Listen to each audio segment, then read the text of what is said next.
Just wanted to give me a buzz cut to support the Beavers, but the boss wouldn't allow it. I mean, Sorry if he about changes his mind, I can do that. You got the Clippers. Yeah, That's it's a lot very of fun. easy to do. Go Beavs. Yes, go Beavs. go Beavs. Yeah. Okay, now we've got Josh here. Before we get to, our 7-day forecast, let's talk about our top story. And you're watching these fires and how the conditions relate to the firefight. And we now have a big handful of the fires, unfortunately, burning east of the Cascades as the hot, dry, and windy conditions still remain.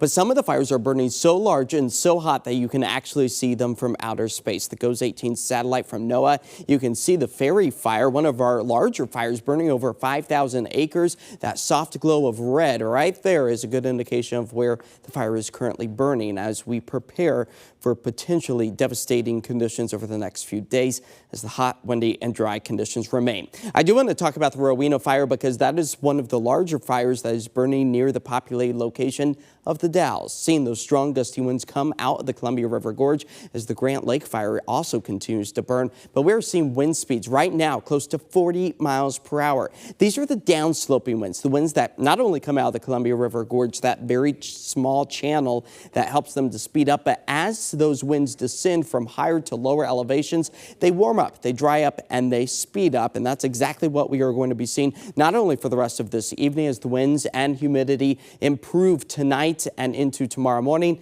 but by tomorrow afternoon, they ramp back up again, close to 40-45 mile per hour gusts, a possibility as the relative humidity value still remains extremely low. Here's a bit of a timestamp of the Dalles. That's where we expect to see those winds still out of the west, out of the Columbia River Gorge, close to 15 to 20 miles per hour. So not a big improvement as we approach 40 mile per hour gusts again tomorrow. Air quality on the good news, not necessarily being impacted as of right now, but if this fire continues to burn, it will start to decrease our fire or our air quality potential as all of that wildfire smoke is going to be pushing its way further off to the east as those westerly winds again scream out of the Columbia River Gorge. And this is taking us all the way into Friday afternoon, where again the Rowena fire is producing a lot of smoke that is moving its way out towards the state of Idaho. As far as the fire weather outlook goes, so this is combining temperature, the wind, and also the low relative humidity value does keep us at an elevated level for today. Now tomorrow, unfortunately, we add that to the southeast corner of our state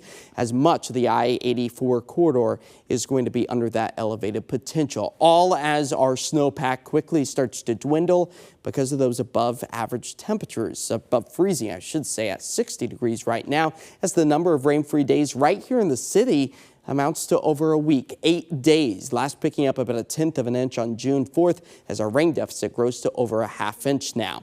We are picking up on a few of those high thin cirrus clouds for us here across the I-5 corridor, which will continue to help our cooling trend as right now we sit in towards the low to mid 70s, 50s, and 60s found out along the shoreline. With very little temperature difference for us here in the west, but out towards the east, the good news is temperatures are also starting to slide backwards. That will help the fire crews in their battle as we expect to hold on to those mostly clear skies tonight. We prepare for this trough of cooler air still with its counterclockwise rotation is still bringing us those westerly winds screaming through the Columbia River Gorge for Friday.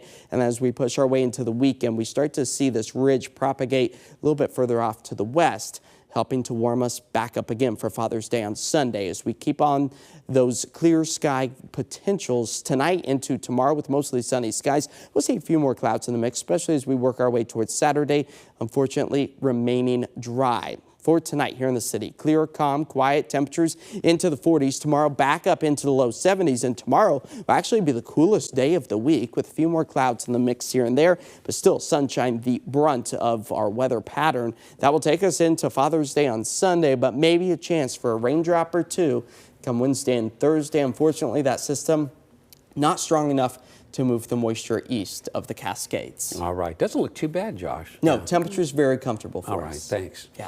Still ahead, layoffs coming